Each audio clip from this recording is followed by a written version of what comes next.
next segment, I might have to, have Jim or Sam walk us through this one. I'll do my best. At the tail end of last week, I believe, there was some chatter that Trump was going to take action on federalizing Washington, D.C. in order to rein in the rampant crime that has been plaguing our nation's capital. There was a press conference on Monday where Trump and administration members ordered a ramp up in federal policing throughout D.C. Trump declared a public safety emergency under the Home Rule Act, placing D.C.'s Metropolitan Police Department under federal direction. The National Guard has been deployed. So Jim or Sam, raise your hand if you want to take first swing at this. What is going on here? Break this down for me. Go, Sam. Well, thank you. One important element of this is that he can't federalize Washington, D.C. because Washington, D.C. is federal. The Congress is given power in the Constitution to govern Washington, D.C. Congress has the power. And what they have done is in recent decades, they gave over what is called home rule and said, okay, D.C., you can have this government and you can do this and that and the other. We'll delegate that to you. And Congress does have the authority to delegate those things, but they don't have the authority to delegate overall power. They have the authority over Washington, D.C. So Trump is not federalizing Washington, D.C. in any way, but what he is doing is acting as the executive and taking over some of the, not even taking over, technically he's supplementing activities of the Washington, D.C. government.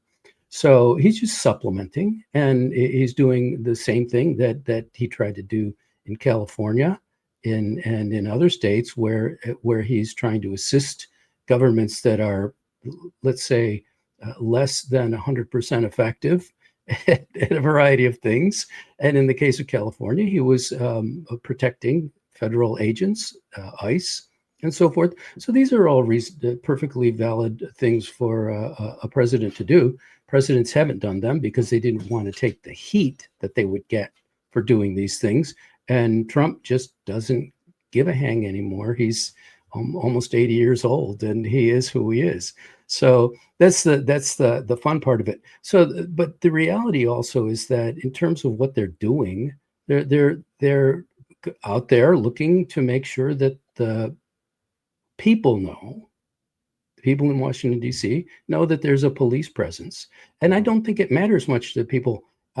Is this person getting arrested by a local cop or a federal cop? I don't think it really matters much. It matters only to those who believe that everything Trump does is wrong and everything Trump does is evil. And I look at things as what are the results of this policy and what are you trying to do? And in a case like this, what Trump is trying to do is quite legitimate. The crime problem is awful in Washington, D.C., and we should get into a little bit of discussion about that, whether those numbers are that they're giving about the decrease in crime, whether they're really accurate, whether they're really plausible, not just in Washington, D.C., but around the country. So this is an important issue, but anybody knows. They have people saying, "Oh, I walked around Washington D.C. the other day, and it was just terrific." I mean, wait! I want to highlight that point. That point. We'll come back to you before the end of this segment, but because I've got two articles in the show notes that are just like complete polar opposites of each other. One's from the Federalist. I love the Federalist. That is titled, "Yes, D.C. is just as bad as Trump says it is," comparing that to Slate magazine, which the title of their article is "Trump's DC Takeover. Here's what the feds are really doing," right? And in the latter article, the Slate author talks about how they recently walked around the nation's capital and basically just saw tourists having fun and taking pictures. I'm literally going to read you a line out of this. "What I witnessed was an idyllic sense of American tourism. A nerd in a Millennium Falcon shirt made a beeline for the Air and Space Museum. A French-speaking couple took videos of each other trying to mount their Lime scooters. A set of parents and their adult children sat in the shade of some trees, giddily sucking down rocket pops. A time traveler from 2014 using a selfie stick to get a shot of their whole family in front of the Capitol building. So it's like the takeaway of this article, right, is that there's no crime in Washington, D.C. That's just a concoction of, the Trump administration, these other wannabe fascists and all of that. And Trump's just trying to take over D.C. for fun, I guess. I don't know. So Jim, I mean, I don't know. I haven't been to D.C. in a while. Do you think that it's more like the Federalists saying that it's just as bad as Trump says it is? Or do you think this author from Slate magazine is a little more on target? The Slate magazine story is so hilarious. That's like you're on the Titanic, and after it hits the iceberg, you're like, but the champagne is still cold. I don't know what everyone's complaining about. We are happy to welcome a sponsor to the Climate Realism Show, Advisor Metals. If you listen to a lot of conservative shows, you hear a lot of pitches for buying gold, silver, and other precious metals. There are so many companies out there. But we want to tell you why you should trust our sponsor, Advisor Metals. It's the man who runs the company, Ira Bershatsky. Ira, the managing member of Advisor Metals, doesn't employ high-pressure tactics or deceptive marketing ploys like many in big gold. He also doesn't deal in so-called rare coins. When you buy gold and other precious metals from Advisor Metals, you're dealing in quality bullion. That is so much better when the time comes to liquidate this valuable physical asset. And when you buy from Advisor Metals, you will have your investment sent discreetly to your home. And Ira is advertising on our program because he is an America First patriot. He doesn't donate to Democrats.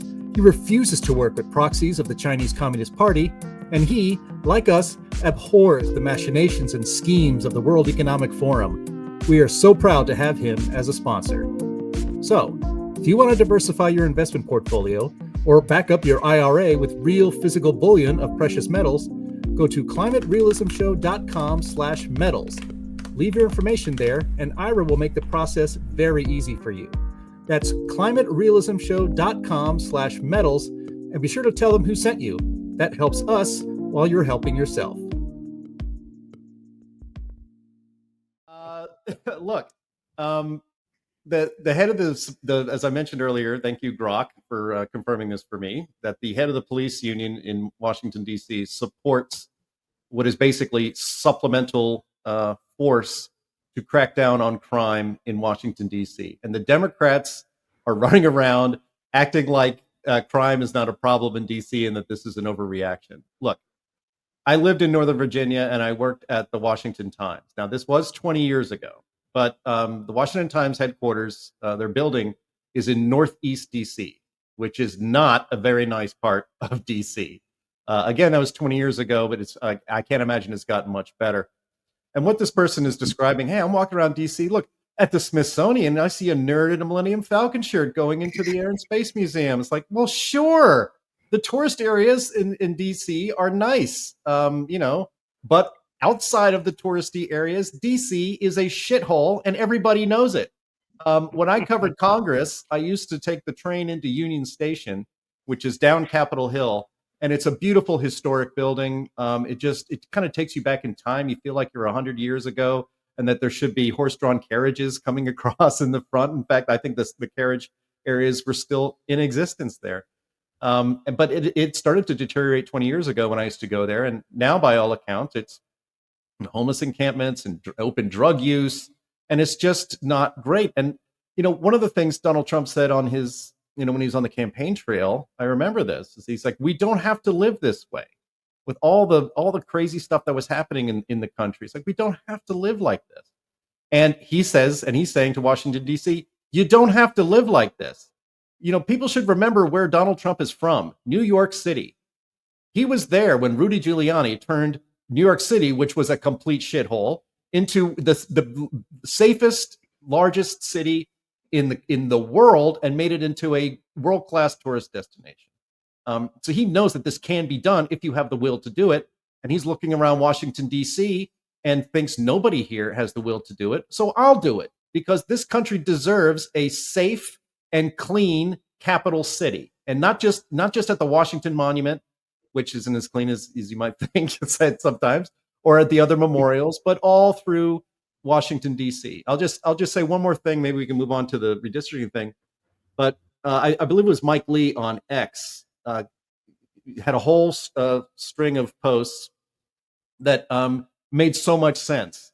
And it's just give Washington, D.C., just give the district back to Maryland from which we took it. The purpose of having a independent or a federal district for the capital city of the United States of America was so that there wouldn't be any undue influence by a state. This was back when states mattered a lot, but there wouldn't be any undue influence either negatively or positively from that state, right? So just take every federal building and call that a federal district. You don't have to call it District of Columbia anymore. You can just call it whatever you want. And then give the rest of the land that used to belong to Maryland in the city of Columbia, just give that back to Maryland.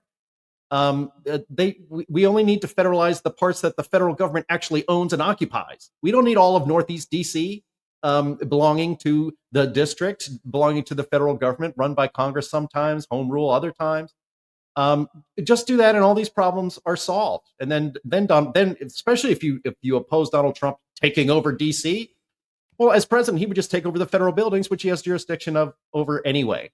So hopefully, Mike Lee, I think you can probably introduce legislation and have this happen. I don't think you necessarily need a constitutional amendment to cede that land back to Maryland, because Arlington County, Virginia, used to be the part of that federal district as well. If you ever look on a map, DC is basically a north-south triangle, and the southern part of that triangle, which is on the other side of the Potomac River, used to be part of the district, and they gave it back to Virginia. So the same thing can be done on the other side. I think that's an idea whose time has definitely come, and if there's any president that could probably make that happen, it's this one. Yeah, it's funny that you use the S-hole term. Sorry, I had to say it twice. Because the first thought that was coming through my head when I was reading that Slate magazine thing was when Conan O'Brien went to Haiti to prove that it was some beautiful place or something like that. Right. Sam, final comments on this, and then we're going to go to our last topic. Thank you. One quick thing is it's interesting that Trump, he could have chosen any time to do this, quite frankly, but he chose August. And I think that tells you what his strategy is, which is that Congress is out of session. So they can't vote an extension of because you only get 30 days to do this. You only get 30 days under the emergency that he's declared. So after 30 days, he would have to get a declaration from Congress either extending the deadline or taking it away altogether and saying that you can do this anytime you want. So what he's doing, in fact, is while Congress is out of session, he's demonstrating what it would look like to have this in place with the federal government supplementing the local government. And that gives Congress, and obviously the Republicans in Congress, since no Democrat will vote for this, but that gives them an opportunity to say, look, it's working. Let's give it a chance.